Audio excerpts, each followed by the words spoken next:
Arthur Lewin n'était pas un enfant ordinaire. Dès son plus jeune âge, il portait en lui une sagesse et une maturité qui dépassaient de loin celles de ses pairs. Il portait en lui l'âme du roi Grey, un souverain issu d'un monde bien différent du sien. Un monde où la magie et le pouvoir régnaient en maître.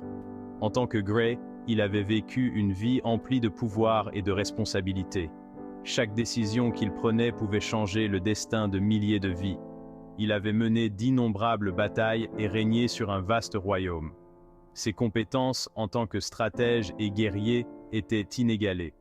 Pourtant, malgré ses exploits, Grey ressentait un profond sentiment d'inassouvissement.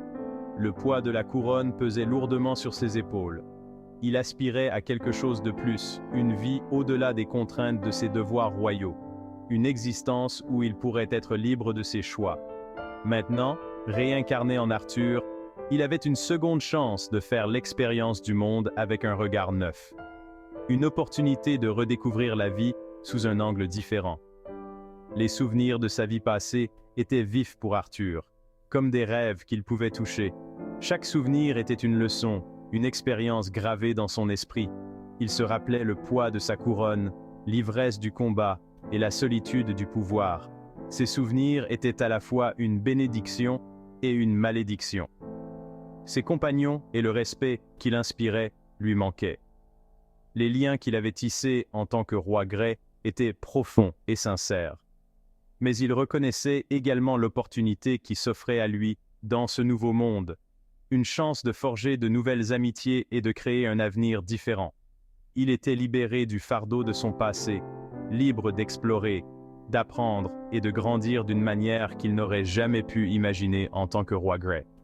Cette nouvelle vie était une page blanche, prête à être écrite avec des aventures et des découvertes infinies. La nouvelle vie d'Arthur contrastait fortement avec son ancienne existence.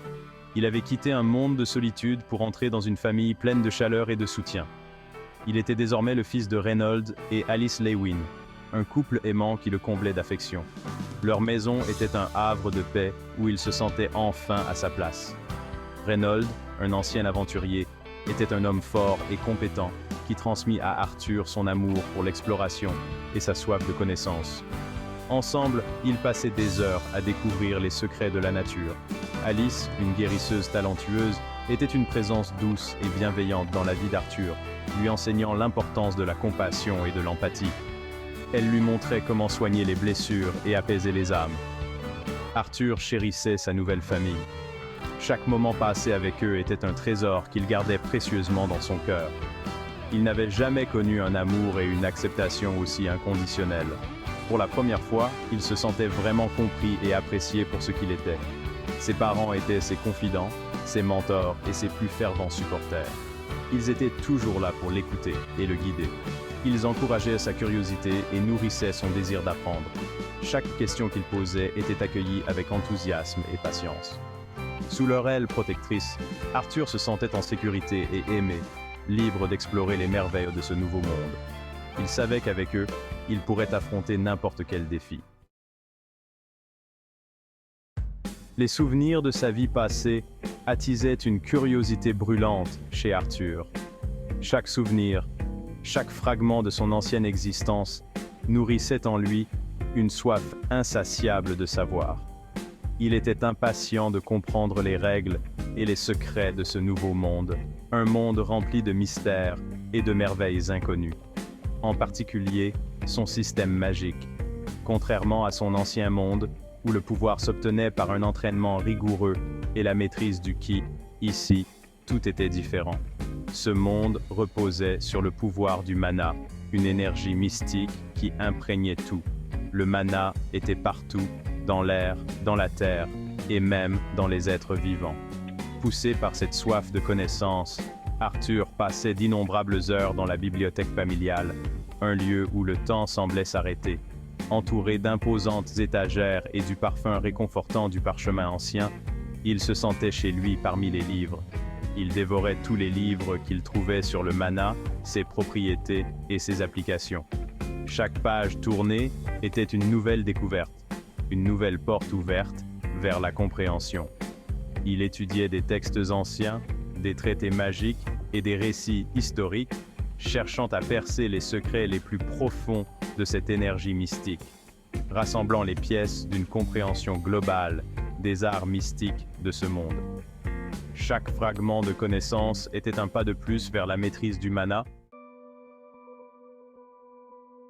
L'exploration de la bibliothèque familiale ouvrit à Arthur les portes d'un monde de merveilles et de complexité. Il apprit que le mana était la force vitale de ce monde, une énergie éthérée qui circulait en toutes choses, reliant tous les êtres vivants. C'était une source de puissance incommensurable, capable de guérir les blessures, de manipuler les éléments et même de plier le tissu de la réalité. Il découvrit que le mana existait sous différentes formes et densités, influencé par l'environnement et les êtres qui le maniaient. Il apprit l'existence des canaux de mana, ces voies invisibles à l'intérieur du corps qui régissaient le flux de l'énergie magique. Il étudia les noyaux de mana, réservoirs de pouvoir magique qui déterminaient le potentiel et la force d'un individu. À mesure qu'Arthur explorait les subtilités du mana, il ne pouvait s'empêcher de le comparer au ki, la force vitale qu'il avait maîtrisée dans sa vie antérieure. Bien que tous deux soient des sources de puissance incommensurables, leur nature et leurs applications différaient considérablement. Le ki était une énergie plus physique, cultivée par un entraînement et une discipline rigoureux. Il amplifiait les capacités naturelles du corps, conférant une force, une vitesse et une endurance surhumaines. Le mana, en revanche, était plus éthéré et polyvalent. On pouvait le manipuler de multiples façons, de l'augmentation des capacités physiques à la conjuration d'éléments et même à la distorsion de l'espace et du temps. C'était une force qui pouvait être destructrice ou guérisseuse, selon l'intention et l'habileté de son utilisateur. Arthur apprit que la capacité à manipuler le mana n'était pas universelle, c'était une prédisposition génétique, transmise de génération en génération, qui donnait aux individus le potentiel de manier le pouvoir magique. Ceux qui possédaient ce don étaient appelés mages, et leurs capacités variaient considérablement en fonction de leur lignée, de leur entraînement et de leur affinité pour certains types de mana. La manipulation du mana exigeait une touche délicate, une profonde compréhension de son flux et la capacité à contrôler ses émotions. C'était un art complexe, qui nécessitait des années de pratique assidue et une aptitude naturelle à ressentir et à influencer les énergies magiques. Au fur et à mesure que la compréhension du mana par Arthur s'approfondissait, il découvrit qu'il existait deux méthodes principales pour manier son pouvoir, l'augmentation et la conjuration. Les augmentateurs, comme leur nom l'indique, utilisaient le mana pour améliorer leurs capacités physiques existantes. Ils pouvaient canaliser le mana dans leurs membres pour accroître leur force et leur vitesse, renforcer leur corps avec des barrières magiques, ou même imprégner leurs attaques de propriétés élémentaires. Les conjurateurs, quant à eux, possédaient la faculté de matérialiser leur volonté en utilisant le mana. Ils pouvaient faire apparaître des armes à partir de rien, invoquer des créatures pour combattre à leur côté, ou même manipuler les éléments eux-mêmes, déclenchant des éclairs ou dressant des murs de feu. Les études d'Arthur révélèrent que les augmentateurs et les conjurateurs, bien que puissants chacun à leur manière, possédaient des forces et des faiblesses intrinsèques. Les augmentateurs étaient réputés pour leur vitesse et leur polyvalence au corps à corps. Leur capacité à améliorer leurs aptitudes physiques faisait d'eux des adversaires redoutables à courte portée. Cependant, leur dépendance aux attaques physiques limitait leur portée et les rendait vulnérables aux assauts à distance. Les conjurateurs, avec leur capacité à contrôler le champ de bataille à distance, bénéficiaient d'un avantage certain dans les combats à distance. Ils pouvaient déclencher des attaques dévastatrices sans se mettre en danger. Cependant, leur dépendance aux sorts et incantations complexes les rendait vulnérables à courte portée, où leur temps de réaction pouvait être exploité. Bien qu'Arthur fût fasciné par les applications offensives et défensives du mana, il était particulièrement attiré par les arts de la guérison. Sa mère, Alice, était une guérisseuse renommée, dotée d'un don rare pour la manipulation du mana de force vitale. Elle pouvait soigner les blessures, guérir les maladies et même ralentir le processus de vieillissement. Arthur passait d'innombrables heures à observer sa mère au travail, hypnotisé par sa capacité à manipuler le mana avec tant de précision et de compassion. Il apprit le fragile équilibre de l'énergie vitale, l'importance de l'intention dans la guérison et le lien profond entre l'esprit, le corps et le mana.